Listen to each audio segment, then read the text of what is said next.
teman-teman. Jumpa lagi dengan saya Yudo di IG Live PA Online bareng Alkitab. Hari ini hari Senin 2 Juni 2025. Dan dalam tema yang baru, dalam tema bulan Mei ini adalah tema healing.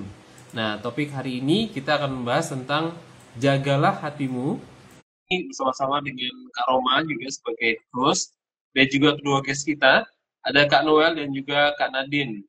Oke, ini sudah bergabung dengan kita. Selamat malam, Kak Roma. Ya, Kak Yud. Ini udah aman. Aman ya? Oke, puji Tuhan. Jadi, di sini emang tadi ada masalah sedikit ya. Dan kita akan sambut host kita, guest kita juga. Yang pertama, Kak Noel. Selamat malam, Kak Noel. Selamat malam semuanya, halo. Ya, halo. Ya. Kita coba undang Nadine ya. Ya. Ya, sembari nunggu Nadine mungkin. Ini Nadine sudah gabung. Oke. Ya, mungkin bisa dipastikan sudah kedetek semua untuk guest-nya. Ya, di sini aman katanya, Kak. Oke. Ya, teman-teman selamat malam sekali lagi. Sorry tadi kita ulang karena memang agak buffering gitu ya. Tapi bersyukur malam hari ini kita ketemu di tema yang baru karena ini juga awal bulan Juni. Sepanjang bulan ini kita akan ngangkat satu tema yaitu healing. Nah, nanti healing seperti apa sih? Itu yang akan kita pelajari selama 1 bulan dari pasal-pasal yang terkenal, pasal-pasal yang kita bilang top dari sudut pandang baru, makanya namanya adalah Alkitab. Dan malam hari ini kita akan mengangkat satu tema yaitu jagalah hatimu yang terambil dari Amsal 4 ayat 20 sampai 27.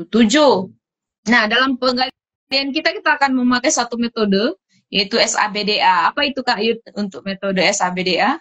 Ya, metode SABDA ini metode yang dibuat oleh Sabda supaya kita bisa menggali Alkitab dengan alat-alat digital. Nah, ini terbagi menjadi 5 langkah atau 5 bagian, yaitu simak, yang kedua analisa, 3 belajar, keempat diskusi, dan yang kelima dan terakhir ini adalah aplikasi. Jadi ini adalah satu metode PA yang sangat bertanggung jawab ya. Kita mulai dari teks, kemudian kita berakhir pada transformasi hidup. Begitu Kak Roma. Kita mau kenalan nih sama Noel dan juga Nadine, double N namanya ini. Kita mau kenalan dari Nadine dulu deh. Silakan Nadine bisa perkenalkan diri ke kita semua. Oke, terima kasih Kak Roma. Shalom, perkenalkan namaku Nadine Margareta Octaviola, aku dari Kota Malang. Oke, kesibukan pelayanan atau perkuliahan? Sekarang lagi sibuk kuliah. Kalau pelayanannya, aku biasa tamburin sama worship leader. Thank you Nadine. Sekarang giliran Noel. Oke, shalom semuanya. Perkenalkan namaku Immanuel Kadipra alias Noel dan domisiliku di Kota Solo dan sekarang kuliah dan pelayananku itu di bidang musik. Bidang musik. Wow. Oke, jadi aktif dua-duanya ya dalam pelayanan di gereja. Dan yang pasti ada saya Roma dan juga Kak Yudo yang akan memandu sebagai host dalam acara Alkitab malam hari ini. Oke, kita akan segera mulai karena teman-teman kita sudah mulai perkenalan juga. Kita akan tidak berlama-lama lagi. Kak Yudo akan membuka di dalam doa. Oke. Baik, mari teman-teman kita satu dalam doa. Bapak Surgawi, terima kasih. Kami ucap syukur Tuhan, Kau mengumpulkan anak-anakmu di platform digital ini supaya kami bisa berkumpul, bersekutu, bersama-sama belajar tentang firman Tuhan. Kami berdoa Tuhan, dari awal hingga akhir acara ini semuanya adalah kehendak-Mu. Kiranya Tuhan menolong kami juga untuk menggali firman-Mu, berikan kami pencerahan, berikan kami juga kekuatan, dan juga kiranya firman ini boleh tinggal dalam hati kami masing-masing, bertumbuh dan berbuah sesuai dengan kehendak-Mu. Terima kasih Tuhan Yesus, berkati untuk Kak Noel dan juga Kak Nadine, serta Kak Roma juga dengan teman-teman lain yang mengikuti acara ini dengan hamba-Mu juga. Kiranya kami semua bisa bertumbuh dengan firman-Mu dan bisa berubah dalam kehidupan kami masing-masing. Terima kasih Tuhan Yesus, kami mengucap syukur untuk waktu ini dan kami akan menyambut waktu ini bersama dengan Engkau. Terima kasih. Haleluya. Amin. Amin. Oke, tadi kayak di awal Kak Yudo saya bilang bahwa tema kita sepanjang Juni adalah healing ya. Dan teman-teman Gen Z khususnya pasti tahu apa sih healing kalau diplesetin ke zaman sekarang ini ya, di era sekarang ini healing itu identik dengan liburan, healing itu identik dengan jalan-jalan gitu ya. Padahal sebenarnya dari kata bahasa Inggris itu artinya kesembuhan. Nah, bukan hanya dalam bahasa Inggris gitu ya. Kalau kita melihat Alkitab kita, sebenarnya kata healing juga di sana banyak ngomongin memang secara fisik, tetapi lebih banyak juga ngomongin secara rohani maksudnya gitu ya. Makanya di bulan Juni ini kita ambil tema healing karena ini akan sangat menolong sekali kita generasi sekarang khususnya Gen Z, teman-teman seperti Noel dan juga Nadine yang sepertinya sangat banyak sekali distraksi karena adanya era digital bahkan sampai AI. Jadi kadangkala jadinya capek, stres, dan perlu pemulihan-pemulihan secara relasional, secara khususnya juga secara kehidupan kerohanian, sebagaimana apa yang Alkitab kerjakan atau apa yang Alkitab ajarkan gitu ya. Nah di Alkitab sendiri kata healing atau kata kesembuhan itu sebenarnya ada. Kalau dicari nanti, kalau kita pernah dengar kata Jehovah Rafa gitu ya, Allah yang menyembuhkan. Nah, kata Rapa itu artinya yaitu menyembuhkan, memulihkan gitu ya. Dan kata menyembuhkan dari kata aslinya dari Alkitab kita itu artinya ya Tuhan sendiri yang memberikan penyembuhan, menyembuhkan. Bahkan kalau di Mazmur banyak dikatakan dia menyembuhkan orang-orang yang patah hati, membalut luka-luka, dan oleh bilur-bilurnya kita menjadi sembuh gitu ya. Jadi ada banyak dari Alkitab kita di perjanjian lama maupun perjanjian baru yang berbicara tentang kesembuhan, baik itu untuk sakit fisik, tapi yang paling penting adalah secara rohani, dipulihkan dari yang terluka, dari dosa, relasi dengan Tuhan, dan juga identitas kita di dalam Tuhan. Makanya kata healing ini jangan sampai diplesetkan terlalu jauh gitu ya. Kita harus kembali kepada firman Tuhan, apa yang benar, maksud dari firman Tuhan berkaitan dengan kesembuhan yang benar-benar utuh di dalam Tuhan gitu ya, sehingga kita bisa mengalami kedamaian dan kasih Tuhan setiap waktu. Nah, inilah yang akan kita angkat tema healing ini sepanjang bulan Juni. Nah, malam hari ini kita akan belajar dari Amsal. Kak Yudo akan bagikan nih, apa nih latar belakang dari kitab Amsal ini sendiri? Ya, kitab Amsal adalah salah satu kitab ini ya, hikmat ya, ditulis oleh salah satu orang paling berhikmat di sejarah Alkitab, yaitu Salomo. Dan ini masuk dalam kumpulan kitab hikmat tuh ada Mazmur, Amsal, Pengkhotbah gitu ya. Nah, ini ditulis oleh Mazmur, itu kan oleh bapaknya kan, Raja Daud, dan Amsal, Pengkhotbah ditulis oleh Salomo sendiri. Yang kita tahu kisah Salomo, dia adalah orang yang diberi hikmat oleh Allah untuk memimpin tak hanya bangsa Yahudi atau kerajaan Israel, tapi juga bagaimana dia bisa memberkati banyak orang atau bangsa-bangsa lain lewat hikmatnya itu. Nah, ini juga memiliki penulis lainnya, nggak hanya Salomo aja, karena di beberapa bagian lain ada Agur bin Yakel, kemudian ada Raja Lemuel gitu kan, atau para pegawai Hizkia yang dikumpulkan gitu, hingga ini menjadi satu kumpulan hikmat atau petunjuk-petunjuk hikmat supaya orang itu bisa hidup dalam kebenaran gitu, bukan hanya mereka hidup sesuai dengan kemauan mereka sendiri, tapi mereka hidup dalam kebenaran Tuhan gitu ya. Nah, itu tulis sekitar abad ke-10 pada masa Salomo, hingga pada abad ke-8 sebelum Masehi, itu pada masa Hizkia. Dan ini merupakan kompilasi yang sudah bilang, dan ditulis oleh berbagai penulis yang berhikmat. Nah, tujuannya itu memberikan hikmat, didikan, pengertian, dan juga kebijaksanaan kepada orang yang muda, dan siapa saja yang mencari hidup benar di hadapan Tuhan. Itu lihat di Amsal 1 ayat 1-7. Situ teman-teman bisa temukan tujuan-tujuan dari kitab Amsal ini. Kemudian kitab Amsal ini mencakup hal-hal seperti hikmat versus kebodohan, hidup benar versus hidup fasik, kerajinan versus kemalasan, dan lain sebagainya. Ya teman-teman, ketika kita membaca kitab Amsal ini, kita akan banyak mendapatkan hal-hal yang mendorong pikiran kita itu untuk memikirkan apa yang benar dan mana yang salah gitu ya. Nah, kitab ini juga menekankan tentang takut akan Tuhan di Amsal 1 ayat 7 dan pasal 9 ayat 10. Jadi segala hikmat ini sebenarnya bertumbuh pada kebenaran Tuhan, bukan pada kebenaran manusia gitu. Kemudian kita juga bisa melihat dalam kitab Amsal ini itu banyak banget tulisannya itu pendek-pendek, bukan narasi gitu ya, agak seperti puisi, dan itu akan menolong kita untuk melihat satu pokok atau poin yang diulang-ulang dalam kata-kata yang memiliki pola tersebut gitu ya. Jadi itu adalah kitab Amsal yang akan kita pelajari malam hari ini bersama dengan Kak Noel dan juga Kak Nadine ya. Kita berfokus pada Amsal pasal 4 ayat yang ke-27 sampai ayat yang ke-20 sampai 27 dengan topiknya jagalah hatimu. Kita baca ya, nanti diwakili Noel dan juga Nadine. Nadine dulu baca dari ayat 20 sampai 23. Nanti dilanjutkan Noel baca ayat 24 sampai ayat 27. Dan teman-teman di rumah juga bisa ikut membaca ya melalui Alkitab HP ataupun mungkin fisik. Silakan dari Nadine dulu. Baik, Kak. Amsal 4 ayat 20 sampai 27, demikian firman Tuhan. Hai anakku, perhatikanlah perkataanku, arahkanlah telingamu kepada ucapanku. Janganlah semuanya itu menjauh dari matamu, simpanlah itu di lubuk hatimu. Karena itulah yang menjadi kehidupan bagi mereka yang mendapatkannya, dan kesembuhan bagi seluruh tubuh mereka.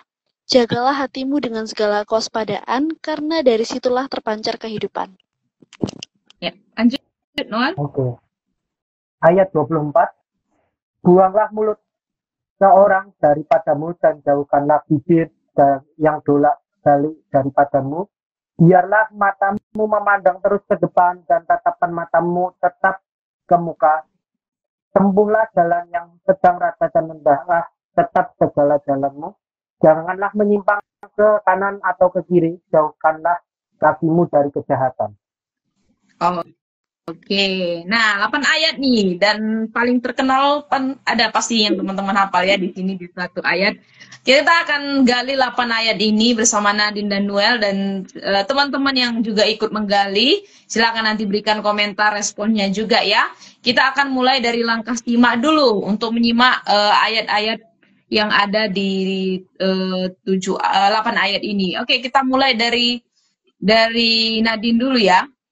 Kalau kita lihat di sini di ayat 20, kepada siapa nasihat-nasihat Amsal ayat 4 ayat pasal 4 ayat 20 sampai 27 ini ditujukan? Silakan. Ya, terima kasih Kak Roma. Kepada siapa nasihat Amsal 4 sampai ayat 20 sampai 27 ini ditujukan? Karena seperti di Amsal 4 ayat 20 yang tertulis, hai anakku, perhatikanlah perkataanku, arahkan telingamu kepada ucapanku.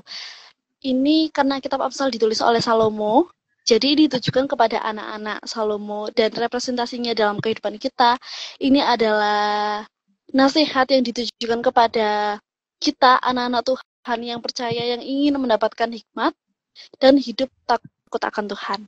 Seperti itu Kak Roma. Oke, ya. Jadi sebenarnya di ayatnya udah tertulis ya, dikatakan ayah anakku gitu ya. Jadi jelas di sini dari seorang ayah kepada anaknya, di mana ayah itu juga sudah mendapatkan didikan, pengarahan juga dari bapaknya, yaitu dari Daud ke Salomo dan dari Salomo ke anak-anaknya gitu ya. Jadi generasi ke generasi ini juga bisa mendengarkan perkataan dari apa yang Allah berikan kepada raja dan juga kepada Salomo dan juga kepada anak-anaknya. Silakan Kak Yud. Iya. Dari nomor 2 ya, mengapa telinga kita harus condong terhadap perkataan-perkataan Amsal? Kalau kita melihat dari ayat yang ke-20 sampai ke-21, silakan Noel. Oke, kalau dari ayat 20 sampai 21 ini berisikan tentang hikmat Allah yang mencerminkan sikap rendah hati dan siap untuk diberikan pembelajaran serta memberikan arah-arah hidup yang sesuai dengan jalan Tuhan. Jadi kitab Amsal ini bukan semata sebagai tulisan saja, namun kitab Amsal ini menjadi suatu pedoman hidup bagi seluruh orang yang percaya kepadanya. Ya, jadi di ayat 20 dibilang, perhatikanlah perkataanku, arahkanlah telingamu kepada ucapanku. Jadi ini adalah perintah ya. Kemudian ayat 21, janganlah semuanya itu menjauh dari matamu, simpanlah itu di lubuk hatimu. Jadi ada banyak banget kata-kata imperatif ya, kata-kata perintah gitu kepada si pendengar gitu, untuk supaya mereka tuh menggunakan indranya untuk menerima hikmat gitu ya. Ada kata perhatikan, arahkan telinga gitu. Jadi kayak skema ya. Skema itu mendengar dan melakukan begitu. Dan itu dilakukan dengan sengaja, bukan hanya sekedar mendengar gitu atau apa namanya masuk telinga kiri, keluar telinga kanan gitu ya. Tapi di sini kita melihat bahwa uh, awalnya kita diberi undangan malah ya, undangan untuk kita bisa belajar tentang hikmat untuk kehidupan kita. Oke, thank you. Silakan Kak Roma. Ya, kita lanjut di ayat 22 dulu. Apa manfaat memelihara perkataan-perkataan Amsal ini bagi tubuh? Bisa dilihat dari ayat 22. Silakan Nadine. Kita lihat dari ayat 22, karena itulah yang menjadi kehidupan bagi mereka yang mendapatkannya dan kesembuhan bagi seluruh tubuh mereka. Di sini dikatakan bahwa manfaat dari perkataan Amsal ini bisa menyembuhkan tubuh dan menjadi kehidupan bagi mereka yang mendapatkannya. Jadi karena hati yang dipenuhi dengan hikmat dari Allah, tubuh menjadi tenang dan bisa menjadi pulih. Lalu karena firman Tuhan juga bukan hanya menjadi terang rohani, tapi juga memberkati secara jasmani karena membawa kita pada kehidupan yang penuh damai, bijaksana, dan selaras dengan kehendak Tuhan. Iya, jadi ada dua manfaat gini ya yang dijelaskan oleh penulis, yaitu bermanfaat bagi kehidupan dan juga bermanfaat untuk kesembuhan. Nah, ini yang tema kita tadi yang saya bilang tentang kesembuhan, dan kesembuhan di sini tuh bukan sedikit saja ya, bagian kepala saja atau bagian kaki saja, tapi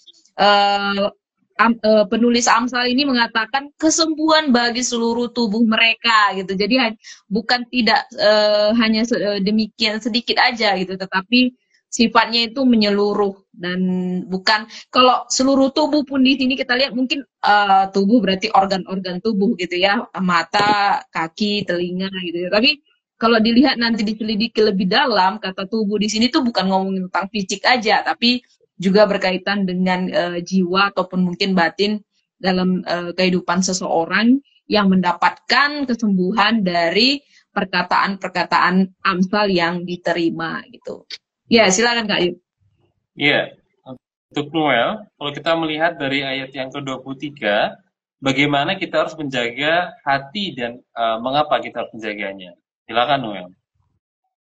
Oke, cara untuk menjaga hati menurut ayat 23 yang dijelaskan di sini bahwa jagalah hatimu dengan segala kewaspadaan karena dari situlah terpancar kehidupan ini. Berarti kita itu di sini dituliskan juga bahwa dengan menjaga hati kita akan menjadi lebih waspada dan tetap memberikan kesembuhan yang diberikan oleh Allah itu sendiri. Ya, setuju banget. Jadi harus waspada gitu ya.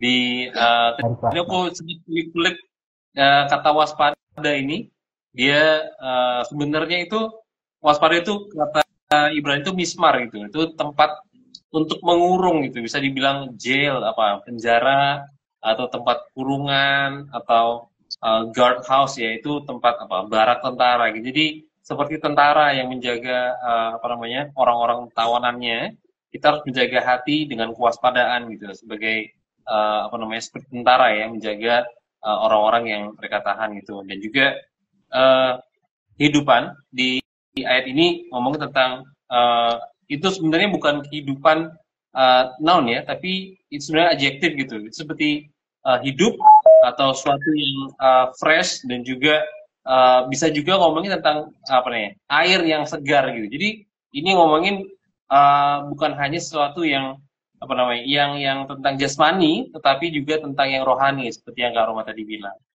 Ya, silakan Kak Roma. Ya, oke, kita lanjut ya di bagian ayat yang berikutnya, ayat 24. Ke Nadine lagi ya. Apa yang tidak boleh kita lakukan dengan mulut dan bibir kita kalau terlihat dari ayat 24? Silakan.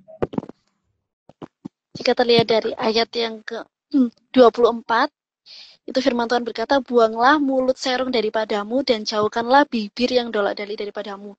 Apa yang dimaksud dari mulut yang serong di sini? Itu mulut yang memberitakan kejahatan, penyelewengan, tidak jujur, suka tipu daya, menyesatkan, dan bibir yang dolak-dalik itu yang pelin-pelan, berbohong, dan berkata munafik. Mengapa kita tidak boleh menggunakan mulut dengan cara seperti itu? Karena dari ayat yang sebelumnya di ayat 22 itu kita harus menjaga hati, karena apa yang keluar dari mulut adalah cerminan hati. Jadi jika hati dijaga, perkataan pun akan dijaga. Itu Kak Roma. Oh, oke. Jadi sebenarnya kata mulut, kata bibir ini hampir, kalau bisa dikatakan hampir mirip-mirip juga pengertiannya gitu ya. Ada mulut, ada bibir gitu. Ada mulut dan bibir yang mengucapkan gitu. Dan kalau di sini bahasanya memang aku tadi juga cari dolak-dalik ini baru ya karena ini puisi ya, karena Amsal ini kan memang kitab puisi, jadi memang bahasa yang dipakai juga lumayan puitis sekali ya, mulut yang serong, bibir yang dolak-dalik gitu ya. Tetapi memang setuju dengan apa yang Nadine bilang ya, di hidup yang di dalam hikmat Tuhan itu memang harus membersihkan mulut, membersihkan bibir supaya tidak ada kepalsuan. Ini kayaknya ada feedback ya? Feedback. Mungkin Noel bisa mute? Ada feedback Iya. lagi. Oke. Iya, jadi bagian yang paling apa ya istilahnya yang paling bisa melukai gitu, karena ada istilah dikatakan mulutmu harimaumu gitu ya. Jadi memang harus dikatakan itu harus dijauhkan dari hal-hal yang demikian yang sifatnya negatif dan cenderung bisa melukai gitu. Ya, mungkin ada tambahan Kak Yudoto selanjutnya. Tadi aku ingat, jadi kalau di puisi Ibrani itu kan dia kayak nambahin sesuatu untuk menekankan poin, tadi udah bilang gitu ya. Jadi kayak mulut dan bibir itu sebenarnya satu bagian tubuh yang sama gitu kan. Jadi itu penekanan, dan penekanan itu diberikan supaya kita ingat poinnya gitu. Nah ini akan juga diulang di ayat yang ke 25 untuk Noel ya. Bagaimana kita harus menjaga pandangan dan tatapan mata kita kalau melihat dari ayat 25 ini. Silakan Noel. Oke, kalau dari ayat 25 ini, dengan memandang terus ke depan, maka dengan memandang ke depan maka kita akan mendapatkan suatu hal yang dimana itu bisa menjaga hati kita. Halo, Noel? Gimana? Oke, sudah? Halo? Halo? Apa artinya Noel? Apa artinya memandang ke depan, tetap ke muka, itu apa artinya? Kalau memandang ke depan dan tetap ke muka ini berarti kita itu tidak boleh menghadap ke belakang, dan kita harus menjadi orang yang selalu fokus kepada setiap arahan yang Tuhan beri. Mantap. Jadi punya visi ya, ke depan gitu, ke muka. Iya, gitu. punya visi ke depan. Jadi bukan apa namanya kita melihat ke tempat yang lain gitu, tapi kalau di sini tuh selalu kata perintah ya, atau kalimat perintah itu muncul terus gitu, buanglah, biarlah gitu dan lain sebagainya. Jadi kita dengan sengaja, bukan kita ya udah jalan ke depan, jalan aja ngikutin ini, tapi pandangan kita terus ke depan, ada sesuatu di depan yang sering kita cari, yang sedang kita jalani begitu ya, dan itu yang akan membuat diri kita tuh tetap pada jalan kita. Oke, silakan Kak Rom selanjutnya. Nah, bagian terakhir nih ya, yang ke 26 sampai 27 ya. Jadi ya dari ayat 26 sampai 27. Bagaimana kita harus menjaga jalan kaki kita? Tadi sudah bibir, mulut, udah mata, sekarang jalan kaki kita. Silakan, Nadine. Bagaimana kita harus menjaga jalan kaki kita dari ayat 26 sampai 27, tempuhlah jalan yang rata dan hendaklah tetap segala jalanmu. Artinya ini harus konsisten di jalannya Tuhan dan tidak menyimpang sedikit pun. Dan itu juga dikuatkan pada ayat 27, janganlah menyimpang ke kanan atau ke kiri, jauhkanlah kakimu dari kejahatan. Tidak boleh menyimpang ke kanan atau ke kiri, artinya tidak boleh menyimpang dari kehendak atau perintah Tuhan. Dan Tuhan juga memperingatkan agar tidak mengambil jalan lain, misalnya jalan yang lebih mudah atau menyenangkan hal duniawi dan menjauhkan diri dari kebenaran. Tapi kita harus tetap konsisten di jalannya Tuhan, di jalan kebenaran. Oke, ya setuju sekali ya. Apalagi kalau kita lihat salah satu keunikan dari kitab Amsal, kitab puisi ini, kata jalan itu terlalu sering ya diucapkan, bahkan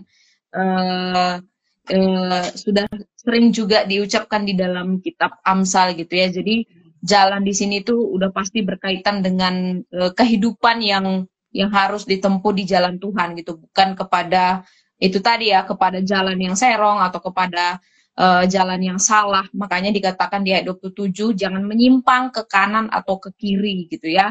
Jadi kita benar-benar suka dengan kata fokus itu tadi ya, fokus kepada arah depan gitu, kepada jalan Tuhan, supaya dijauhkan dari segala, dikatakan dia jadi penutup di sana di kakimu dari kejahatan gitu ya. Jadi kejahatan di sini udah pasti berkaitan bukan hal-hal yang cuma apa ya istilahnya tidak berkenan gitu, tapi ini adalah dosa-dosa yang kadang menjatuhkan kayak gitu. Jadi memang harus tegas gitu untuk bisa menjauhkan kaki kita, karena kaki ini berkaitan dengan jalan yang akan kita tempuh. Apakah kita akan berbelok ke kanan atau kiri atau tetap lurus di dalam jalan Tuhan itu.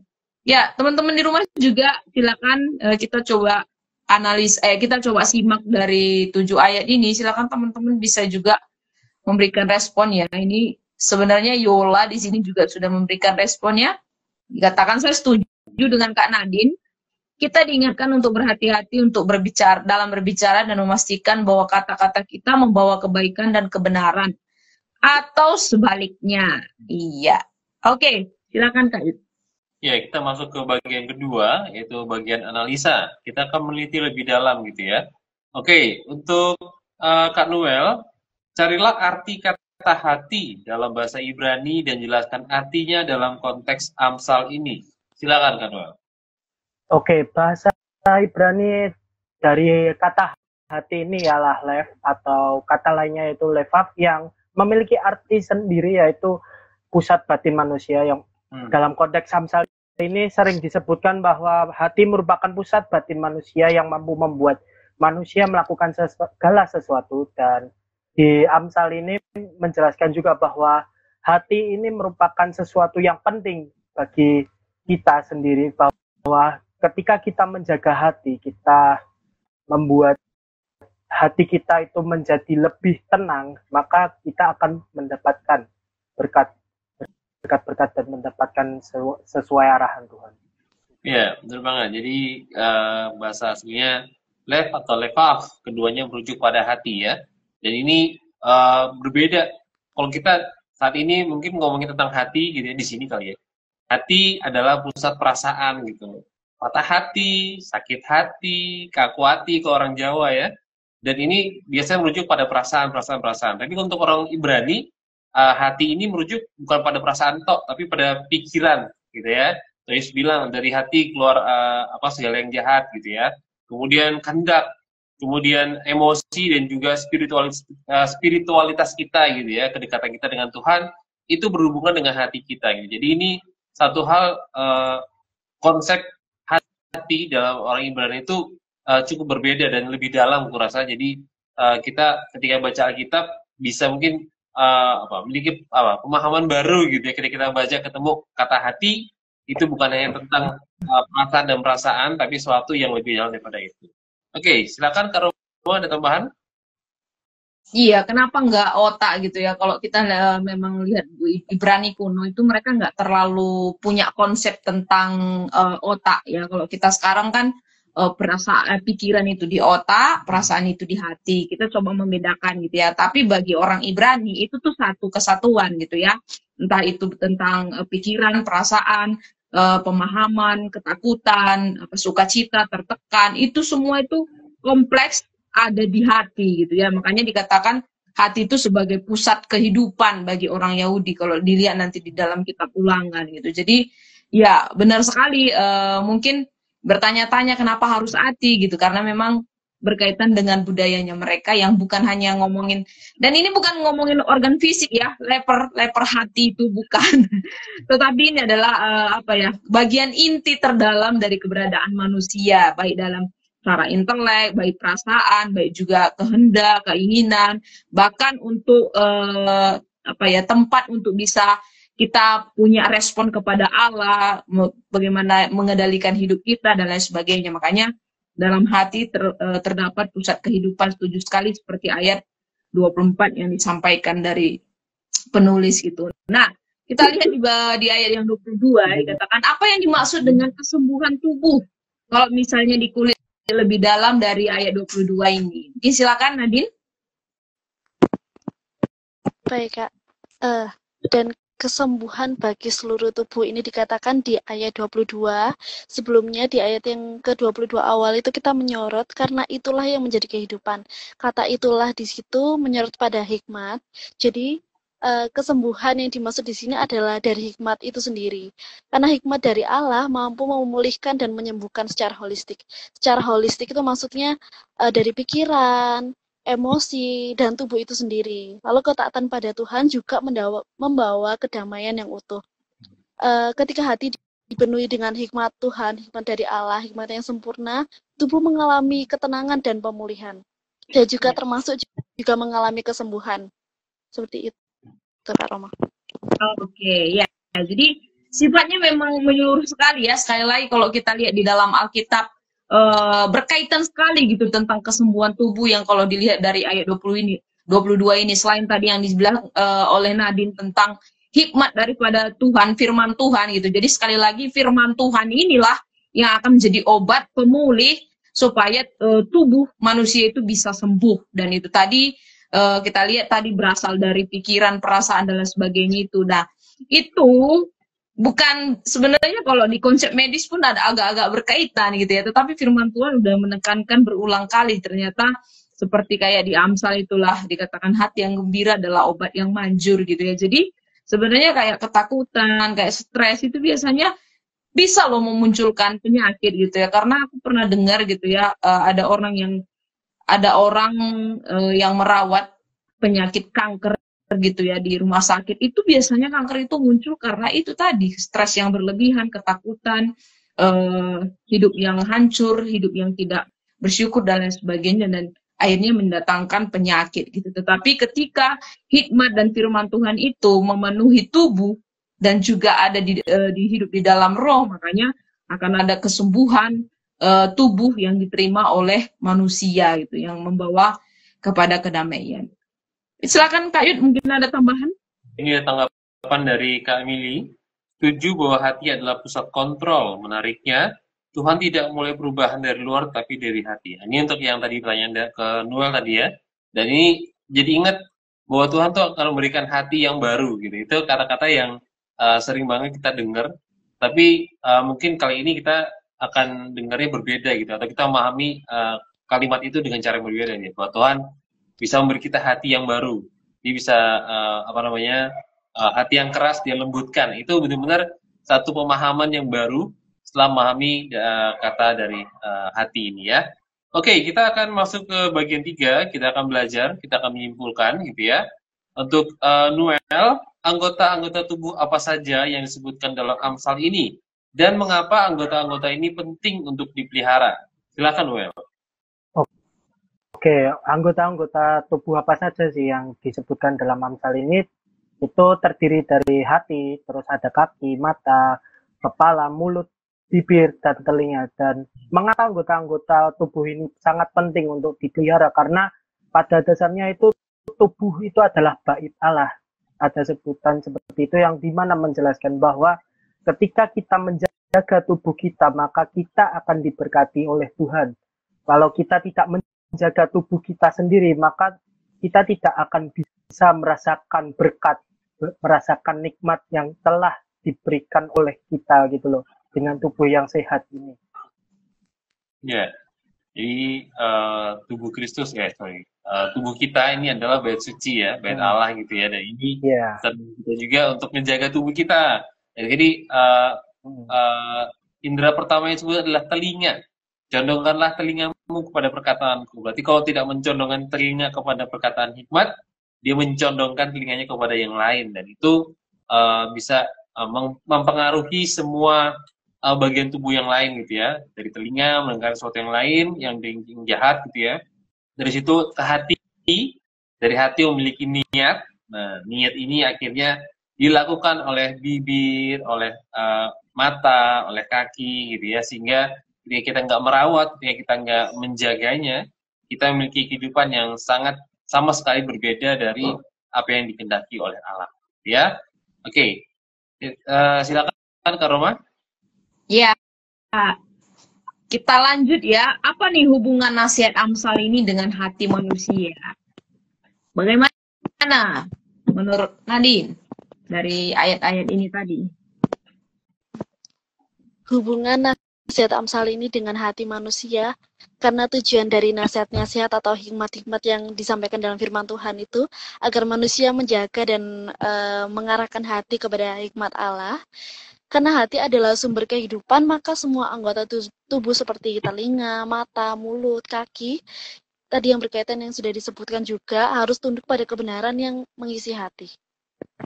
Iya, jadi sebenarnya poin utamanya itu terdapat di ayat 20, sekali lagi 23 ya, tentang hati yang adalah pusat dari kendali kehidupan manusia gitu ya, dan dikatakan dari sanalah terpancar kehidupan ya. Jadi sebenarnya berkaitan sekali juga dengan yang barusan tadi dijelaskan oleh teman-teman gitu ya.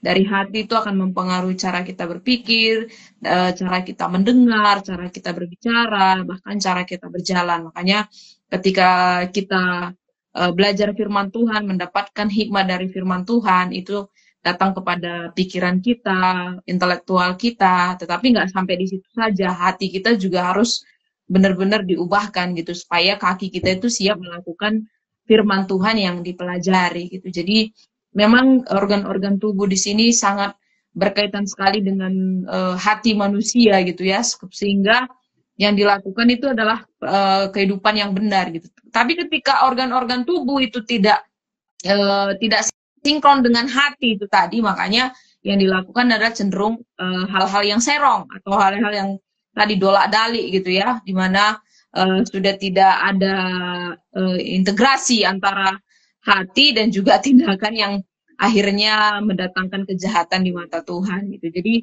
sekali lagi pusatnya di sini adalah komando awalnya di sini adalah hati yang harus dijaga supaya hidup kita juga bisa terus berkenan gitu kepada Tuhan kita itu. Teman-teman di rumah juga silakan bisa join memberikan tanggapannya ya, sembari kita melanjutkan juga penggalian kita. Silakan Kak Yud. Ini ada beberapa tanggapan Kak Rom dari Ya. Lili, dari Kak Deborah Wisnu. Stres berkontribusi terhadap banyak penyakit dalam tubuh, terutama sakit yang tidak bisa diketahui dengan jelas. Ya, ini berkaitan dengan tadi ya, kesembuhan gitu ya. Kemudian Kak Mili, semua ini menunjukkan bahwa keseluruhan tubuh kita harus tunduk pada firman Tuhan. Ya, ini tentang masuk dalam telinga, masuk dalam hati, dan juga bagaimana kita melakukan dalam indera kita yang lain. Kemudian kesembuhan dari Kak Devlin ya, kesembuhan tubuh juga bukan bicara mengenai yang fisik atau yang kelihatan saja, tapi juga rohani kita. Betul sekali Kak Devlin. Dan juga Kak Deborah Wisnu lagi, organ dalam juga harus dipelihara, bukan yang luar aja ya. Iya, tentu aja ya. Jadi bukan hanya tubuh yang di luar ini yang kelihatan, tapi juga organ dalam kita. Bagaimana kita memandang tubuh kita bukan hanya tubuhku sendiri, tapi bagaimana ini adalah milik Tuhan dan harus dijaga sesuai dengan keinginan Tuhan, gitu ya. Oke, kita masuk ke bagian yang berikutnya, yaitu bagian diskusi. Nah, silakan kita akan berdiskusi ya teman-teman ya. Untuk Kak Noel, diskusikan apa yang membuat banyak orang, termasuk orang Kristen saat ini membutuhkan kesembuhan atau healing fisik dan rohani. Silakan Kak. Oke, kalau tentang healing ini sendiri, healing ini merupakan kesembuhan ya kalau secara bahasa Inggris. Tetapi kalau untuk yang kita anak muda ketahui bahwa healing ini merupakan suatu kegiatan yang dimana apa yang kita lakukan pada kegiatan itu yang bisa membuat kita lebih rileks dan senang gitu. Jadi otomatis ketika kita melakukan itu, kita akan merasakan suka hati gitu. Dan apa sih hubungannya dari orang Kristen yang membutuhkan kesembuhan baik secara fisik dan rohani ini? Orang Kristen cenderung membutuhkan healing yang secara fisik dan rohani, terutama rohani juga, yang bertujuan agar mendapatkan hadirat Tuhan dan merasakan ketenangan dalam menjalani kehidupan. Mungkin banyak orang yang mungkin sedang merasa gundah gulana atau merasa mereka memiliki banyak masalah. Dengan mereka pergi ke gereja, salah satu contohnya, maka mereka akan mendapatkan healing itu sendiri. Dan ketika mereka sudah merasakan hadirat Tuhan, maka mereka akan merasakan kesembuhan yang sejati. Ya, betul banget ya. Ada banyak banget faktor yang bikin orang Kristen itu membutuhkan kesembuhan atau healing ya, fisik dan rohani. Kayak misalnya ya mungkin kelemahan tubuh gitu, itu pasti. Kemudian juga kerinduan untuk bebas dari masa lalu misalnya, itu kayak trauma dan juga luka-luka batin ya. Itu berat banget dan juga sering banget kita juga terutama anak Gen Z ya, mental health gue nih, ya itu yang seringkali menjadi alasan mereka untuk membutuhkan healing gitu. Dan itu biasanya mereka mencari hal-hal yang di luar Kristus, biasanya kayak pergi kemana atau naik ke gunung misalnya. Tapi kita harus kembali kepada Alkitab, kepada hikmat Tuhan, supaya kita bisa mendapatkan kesembuhan tadi ya, bukan hanya hati tapi juga tubuh kita begitu ya. Oke, ada tambahan kah dari Kak Roma? Iya, memang sangat setuju ya. Apalagi di era teknologi sekarang itu terlalu banyak orang yang sudah capek, terlalu banyak orang yang sudah stres secara bukan hanya fisiknya, tapi juga rohaninya gitu ya. Ada banyak orang yang kering secara rohani, ada banyak orang yang kelaparan, ada banyak orang yang rasa-rasanya hampa dalam jalani hidup gitu ya. Nah, untuk itulah ayat ini muncul gitu ya. Ayat ini muncul untuk kita diskusikan, untuk kita gali bersama-sama. Karena sebenarnya ketika kita ngomong ini bukan berarti kita baik-baik saja. Mungkin di antara kita juga ada yang sebenarnya sedang sakit gitu ya, yang membutuhkan kesembuhan baik secara fisik maupun secara rohani gitu. Tetapi lagi-lagi dikatakan jagalah hatimu gitu ya, dari di mana dikatakan Tuhan sudah memberikan hati yang damai, hati yang baru untuk kita bisa terus jaga di dalam Tuhan ya. Itu jangan sampai kita mengalami karena tekanan-tekanan yang terjadi gitu, kita mengalami stres yang tidak berkehabisan gitu. Bahkan aku sendiri dalam posisi ketika ya jadi sharingnya ya, karena kita sedang diskusi ya, ketika aku masuk dalam kehamilan sudah beberapa bulan ini, seringkali kalau aku kayak ada sedikit tekanan, ada sedikit stres yang lumayan berat, itu ternyata berdampak ke perutku gitu. Ada gejala-gejala yang terjadi gitu. Jadi ternyata juga ya memang iya gitu ya. Bahkan dalam kehidupanku sekarang itu perlu untuk istilahnya mengelola stres itu tadi gitu ya, mengelola tekanan-tekanan ini supaya kita tetap bisa dikatakan tetap kita waras gitu ya, tetap kehidupan rohani kita juga tetap beres di hadapan Tuhan, terlebih-lebih juga dengan sesama juga kita beres. Makanya perlu sekali mengalami kesembuhan bukan hanya sesekali gitu, tetapi setiap waktu, setiap hari bersama dengan Tuhan. Yang paling penting itu adalah rohani kita. Ketika rohani kita itu sembuh, fisik kita itu akan mengikuti gitu ya. Jadi jangan sibuk mempercantik fisik kita supaya kelihatan sembuh, tapi rohani kita hancur bobrok di sana sini gitu ya. Itu jadi satu pembelajaran juga sih untuk kita semua, khususnya mungkin untuk teman-teman muda yang sangat gampang sekali mungkin mengalami tekanan karena distraksi media sosial dan lain sebagainya gitu ya. Kalau kita bicara panjang lebar ada banyak lagi sebenarnya faktor-faktornya, tetapi mungkin waktunya nanti tidak cukup ya, kita akan lihat di bagian berikutnya. Nah, menurut teman-teman, bagian tubuh mana yang orang paling perlu mendapat perhatian agar terjadi true healing? Nah, ini sekarang dari Nadine dan nanti mungkin yang lain juga bisa menambahkan. Silakan. Ya, terima kasih Kak. Menurut Nadine, bagian tubuh mana yang paling perlu mendapat perhatian agar terjadi true healing atau kesembuhan? Menurut Nadine itu bagian hati. Karena misal dari contohnya tadi yang mulut, apa yang kita katakan itu adalah cerminan hati. Jadi kalau hatinya nggak dijaga, perkataan pun juga akan nggak dijaga. Kayak gitu. Lalu menjaga kondisi hati dengan sungguh-sungguh, karena segala aspek kehidupan itu bersumber dari hati.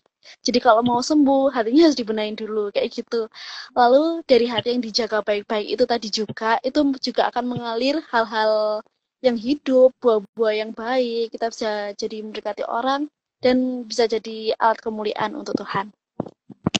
Amin. Ya, setuju ya, dari hati terpancar kehidupan. Lagi-lagi balik ke situ ya. Mungkin ada respon teman-teman lain, Noel atau Kak Ido, silakan.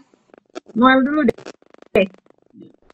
Oke, kalau aku pribadi lebih ke mata ya, karena ketika kita melihat itu pasti kita tidak bisa memfilter gitu. Jadi dalam arti kita melihat lingkungan kita itu sesuai dengan apa yang terjadi. Contoh, semisal kita melihat di lingkungan tempat yang dalam tanda kutip mungkin tempatnya itu seperti berandalan, tempat-tempat pinggiran atau tempat-tempat yang dimana itu tempat-tempat yang merupakan sebuah tempat yang tidak ada berkat sama sekali, maka tempat itu bisa mempengaruhi kita gitu, mempengaruhi perilaku kita. Jadi mata itu adalah jendela dunia pada dasarnya, dan ketika kita itu melihat itu kita pasti akan bisa langsung meniru karena organ mata ini dekat sekali dengan otak kan, otomatis ketika kita melihat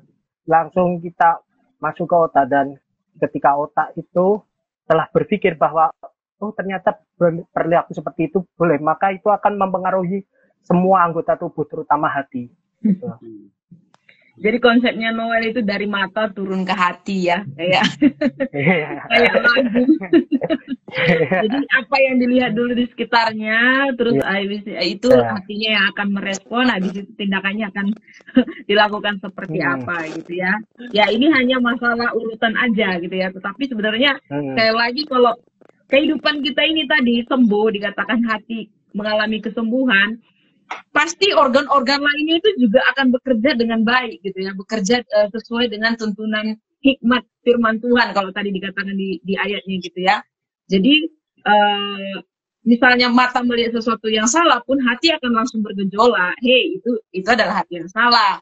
Nah itu akan mendapatkan respon juga yang apa ya, yang benar gitu ketika sesuatu yang salah kita lihat dan itu tidak perlu dilakukan gitu ya. Jadi sebenarnya sekali lagi hubungan kita dulu yang sehat dengan Tuhan maka akan berpengaruh kepada seluruh organ, baik itu secara fisik dan juga rohani kita itu. Dari Kak Yudo mungkin ada tambahan? Ya kalau aku dari telinga sih, karena ini bukan hanya soal telinga fisik ya, tapi juga dari orang bilang itu nggak apa-apa gitu. Jadi kalau punya tadi Noel bilang filter mata, kalau aku filter telinga. Orang bilang itu nggak apa-apa, ya udah. Akhirnya bisa melakukan apa aja yang sebenarnya itu bukan aku mau, tapi orang lain mau gitu. Dan itu mendorong juga aku untuk melakukan hal-hal yang sebenarnya nggak sesuai gitu. Malah kalau tadi ini ada sekalian ya, ada tanggapan dari Kak Deborah Wisnu ya. Tadi Noel bilang healing adalah kegiatan yang bikin suka hati. Pernah nggak habis kegiatan jadi malah capek fisik? Nah itu aku gitu. Jadi dengar apa orang melakukan ini, dengar orang apa itu nggak apa-apa, ini bisa dilakuin untuk bisa healing dan sebagainya. Tapi malah ketika dilakukan justru bukan healing tapi malah hilang gitu ya dari pandangan Allah gitu, melakukan hal-hal yang nggak sesuai dengan kehendak Allah gitu. Jadi yang menurut aku yang pertama kali harus dibenerin adalah telinga gitu. Ketika kita mendengar suara orang lain yang terutama mereka yang tidak sesuai dengan berjalan di jalan Allah gitu ya, kita harus bisa memfilter atau menyaring gitu mana yang benar, mana yang nggak benar, dan diikutin mana yang sesuai. Itu sih dari aku, Karom. Tapi Noel belum jawab nih, karena ini pertanyaan khusus ke Noel ya, disebut namanya. Gimana menurut kamu, Noel? Oke, kalau aku sendiri sih pernah ya pasti, karena capek fisik mungkin karena kegiatan yang banyak atau mungkin karena beberapa kegiatan yang bertumpuk jadi satu. Dan mungkin kalau caraku sendiri untuk bisa mendapatkan the true healing ini sendiri lebih ke kayak menjaga hati dan kontrol diri. Dengan kontrol diri maka kita akan bisa lebih bijak, lebih berhikmat. Namun tidak lupa juga bahwa hikmat itu juga harus berlandaskan kepada ajaran-ajaran Tuhan. Tanpa ajaran-ajaran Tuhan ya percuma gitu loh. Kita berbuat bijak tapi tidak ada maknanya. Oke, jadi kalau menjawab tadi pertanyaan ini malah capek ya ketika kamu healing? Ya ada sih beberapa hal yang mungkin membuatku capek gitu loh. Contohnya mungkin aku pribadi kan lebih sering pelayanan di musik kan kadang lebih capek gitu loh. Karena mungkin ada kegiatan yang beruntut-runtut dan justru healing yang aku sukai gitu loh, kegiatan yang aku sukai itu bisa bikin capek gitu loh ya. Solusinya mungkin lebih ke istirahat terlebih dahulu, terus recharge energi lagi, lalu melakukan kegiatan itu lagi, lebih ke refleksi aja sih. Oh, oke. Iya, ya mungkin beberapa dari kita juga mungkin pernah ngalami ya. Apalagi saya dulu kalau konsep anak muda tadi healing jalan-jalan gitu ya. Saya tuh suka healing berarti. Gitu ya, tetapi ternyata kalau dipikir-pikir ya satu sisi memang seru, senang-senang ketika pergi gitu ya, ketika menikmati alam, ke gunung ataupun ke pantai. Di situ saja gitu ya, karena itu tadi mungkin tidak membawa organ-organ ini juga fokus kepada Tuhan dan akhirnya hanya sesaat temporer. Pulang dari sana yang ada fisik capek, mungkin rohani juga kembali hampa gitu. Jadi sifatnya itu kayak cuma 3 jam di pantai tapi pulang udah balik lagi ke posisi semula gitu. Jadi memang sekali lagi kalau kita mencari healing yang benar ya, true healing itu tadi tidak bisa dengan cara yang temporer seperti itu. Itu makanya malam hari ini kita kembali belajar gitu ya, healing yang di dalam Tuhan itulah yang paling utama dari healing-healing fana lainnya gitu. Bukan berarti kita nggak bisa pergi, nggak bisa jalan-jalan, tetapi apakah kita juga membawa Tuhan di sana dengan menjaga hati kita, dengan juga melihat kapasitas hidup kita yang sudah bertumbuh di dalam Tuhan gitu ya. Ya, hati-hati anak-anak muda kita semua karena kita bisa jatuh kalau kita tadi dikatakan tidak waspada gitu ya, tidak mawas diri di sana. Nah, kita akan aplikasi ya karena waktunya sudah berjalan terus. Ini sudah kita diskusikan juga dari Nadine. Apakah kamu saat ini membutuhkan kesembuhan baik fisik atau rohani? Dari nasihat Amsal malam hari ini, tindakan apa nih? Ini tindakan kamu sifatnya akan kamu lakukan ya untuk menemukan true healing dalam Tuhan dan bagaimana caranya? Nanti dari Nadine lanjut ke Noel ya.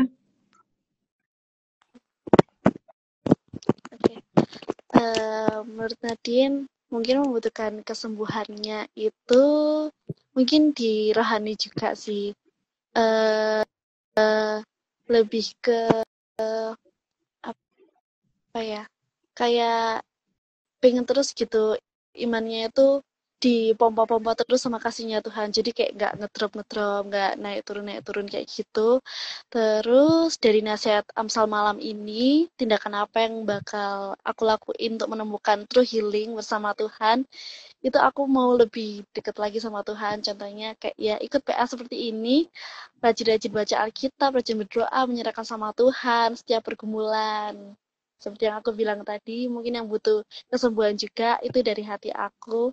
Cara aku memandang, cara aku melandaskan setiap apa yang aku putuskan, setiap kehidupanku itu mau melandaskan dengan Tuhan Yesus. Itu. Mungkin dari Kak Noel. Oke, kalau aku sendiri saat ini aku juga membutuhkan healing, terutama healing di secara rohani ya, karena aku sendiri jujur awal-awalnya itu merasakan hamba gitu. Bahkan selama pelayanan pun itu masih merasa kayak ya udahlah kegiatan gitu. Cuma menganggap itu sebagai rutinitas dan setelah aku itu seperti sedikit demi sedikit mengikuti PA, terus mengikuti persekutuan doa dan lebih serius lagi dalam beribadah. Puji Tuhan aku sudah mendapatkan hal-hal yang positif itu loh. Contohnya sekarang itu lebih ke buka baca Alkitab. Dulu nggak pernah sama sekali. Ya pernah baca Alkitab pernah, tapi cuma hari Minggu gitu loh. Hari Minggu atau hari Sabtu gitu. Jadi setelah aku mendapatkan true healing ini sendiri, aku kadang pagi itu baca Alkitab gitu. Walaupun nggak bisa rutin dalam tanda kutip, tetap jamnya gitu loh, tetap jamnya misalnya di jadwal jam 8 atau gitu nggak bisa karena lebih ke baca seluangnya aja gitu loh. Kalau di Amsal ini, dari nasihat Amsal ini aku lebih jaga hati ya, sama ingin merubah perilakuku sendiri. Karena ya jujur aku sendiri ya seperti tadi yang kukatakan, aku merasakan hamba pada awalnya, dan aku merasakan sendiri bahwa aku itu ya orangnya itu kurang aware sama sama isi-isi Alkitab, tetapi dengan menjaga hati dan melakukan suatu perubahan itu dengan melalui PA, melalui persekutuan doa, dengan membaca Alkitab, itu bisa membuatku menjadi lebih baik lagi. Gitu sih kalau aku. Oke, amin. Terima kasih ya. Ini komitmen Noel dan komitmen Nadine ini di hadapan Tuhan ya, disaksikan oleh manusia. Jadi harus dilakukan ya. Kalau tadi Noel berkomitmen untuk semakin belajar firman Tuhan, semakin fokus kepada Tuhan dalam pelayanan. Nadine juga akan PA, pendalaman Alkitab seperti ini ya. Teman-teman nggak bersaksi di depan manusia gitu ya, tetapi di hadapan Tuhan. Jadi lakukanlah komitmen ini gitu ya, karena kita kita ikrar gitu ya, kita memposisikan diri kita untuk siap melakukan firman Tuhan sesuai dengan apa yang firman Tuhan malam hari ini juga sampaikan kepada kita semua gitu. Jadi harapannya dapat dilakukan gitu ya, untuk kita benar-benar sungguh total di dalam Tuhan. Baik fisik kita memang kelihatan bagus-bagus saja gini ya, tapi kalau rohani kita tidak beres, itu tadi dari masalah rohani yang hancur, yang seringkali tidak beres, yang tidak bisa menekan stres dan emosi, itu yang bisa kadang mendatangkan penyakit secara fisik gitu. Jadi perlu hati-hati, perlu waspada, dan teruslah menjaga hati ya. Kalau saya sendiri juga pastinya bukan hanya teman-teman gitu, saya sendiri juga malam hari ini belajar banyak gitu dari apa yang teman-teman sampaikan, ataupun mungkin komentar tadi yang juga muncul di live chat atau di kolom komentar gitu ya, bahwa ya saya pun pernah gitu di posisi yang rasanya sedang kering secara rohani gitu ya, hati saya mungkin nggak beres di hadapan Tuhan gitu, dan bahkan dalam beberapa waktu sebelum 1 minggu sebelum kenaikan Yesus itu saya ada di posisi itu gitu ya. Tetapi puji Tuhan, sekali lagi ketika saya kembali kepada firman Tuhan gitu, memang nggak ada cara lain selain firman Tuhan itu yang akhirnya istilahnya membuka kembali apa yang salah di hadapan Tuhan dengan apa yang saya lakukan, dan akhirnya saya juga bertobat di hadapan Tuhan dan kembali pulih gitu secara rohani. Ya, kita mungkin kalau tidak waspada bisa jatuh kapan saja, meskipun kita mungkin sudah pelayanan dan lain sebagainya gitu. Jadi memang benar-benar harus setiap hari, tadi kata Nadine setuju sekali ya, dipompa gitu ya. Terus diisi dengan kebenaran firman Tuhan, seperti air yang kosong itu terus diisi dengan kebenaran firman Tuhan supaya penuh, dan hidup kita juga terus dipenuhi dengan hati Tuhan ya, hati Tuhan, hati yang baru, dan kita bisa terus menjaga hati kita supaya kita mendapatkan true healing yang sejati di dalam Tuhan kita itu. Nah, ini Kak Yudo mungkin akan memberikan kesimpulan nih teman-teman ke kita semua. Ya, oke, dari PA malam hari ini bersama dengan Noel dan Nadine, kita belajar bahwa kesembuhan sejati atau true healing itu datangnya dari mendengarkan, menggali, mencintai firman Tuhan. Jadi karena dengan kita mendengarkan firman Tuhan, kita tuh menjaga hati kita dengan kewaspadaan, ya. Karena itu teman-teman, malam hari ini mari kita buat komitmen baru untuk menjaga telinga, hati, mulut, mata, dan kaki kita agar dapat memuliakan Tuhan dalam kehidupan kita. Itu Kak Roma. Oke, terima kasih teman-teman di rumah yang sudah merespon malam hari ini. Ada Budu Borowisnu, ada Mili, ada juga Delvin, ada teman-teman yang lain saya nggak bisa sebutkan semua, Yola. Kiranya juga teman-teman di rumah juga bisa belajar dan bisa juga mengambil komitmen seperti kita malam hari ini. Nah, kita akan tutup serangkaian acara kita malam hari ini. Saya minta sekali lagi Nadine bisa menutup kita dalam doa. Baik, sebelum mengakhiri pendalaman Alkitab pada malam hari ini, marilah kita bersatu dalam doa. Tuhan Yesus Allah Bapa yang baik, terima kasih ya Tuhan, terima kasih karena cinta-Mu untuk setiap kami Tuhan, sehingga kami diberi kesempatan untuk mendalami Alkitab, kami diberi kesempatan untuk mengerti Engkau lebih lagi Tuhan. Tuhan kami ingin berkomitmen ya Bapa, kami ingin menyerahkan hati kami menyerahkan hidup kami, setiap organ kami atau setiap organ tubuh kami ya Tuhan terpakai untuk kemuliaan nama-Mu ya Bapa. Terima kasih ya Tuhan, tolong jaga hati kami ya Tuhan, jaga pikiran kami, jaga setiap anggota tubuh kami ya Tuhan. Kami percaya ya Tuhan, setiap apapun yang kami lakukan, apapun yang kami kerjakan ya Tuhan, dari setiap anggota tubuh kami ini Tuhan, itu sesuai dengan kehendak-Mu ya Bapa. Terima kasih Tuhan Yesus, terima kasih Tuhan. Tuhan, kami akan mengakhiri pendalaman Alkitab ini dan kami akan melanjutkan kepada aktivitas kami masing-masing Bapa. Kami mengucap syukur karena Engkau sudah menyertai kami dalam pendalaman Alkitab ini Tuhan. Terima kasih Tuhan, kami sedahkan dalam tangan-Mu, hanya di dalam nama Tuhan Yesus. Haleluya, amin. Amin. Terima kasih Nadine Noel, semangat ya. Terima kasih teman-teman. Oke, kita pamit semuanya. Salam Ayo PA. Salam PA. Ada pengumuman bahwa minggu depan kembali kita akan ketemu jam yang sama, yaitu 19.30 waktu Indonesia Barat. Masih dengan tema healing, dan kita akan belajar dari Mazmur 42 ayat 1-6 tentang luka batin. Seperti apa itu ya? Kita akan belajar bersama-sama nanti dengan 2 guest lainnya. Tapi silakan teman-teman aktifkan notifikasinya supaya bisa bergabung gitu ya. Bahkan Nadine tadi yang komitmen akan PA, ikut lagi ya minggu depan dan berkomentar nanti untuk bisa PA bareng. Oke. Kalau teman-teman juga rindu seperti Nadine atau Noel mau menjadi tamu atau guest kita untuk saya juga pengen belajar kayak kakak-kakak gitu ya. Silakan bisa DM kita, bisa kontak kita lalu Instagram ataupun nomor WA yang ada. Nanti kita akan pandu pelan-pelan dan jangan takut karena ini proses kita sembuh bersama-sama di dalam Tuhan ketika kita belajar firman Tuhan.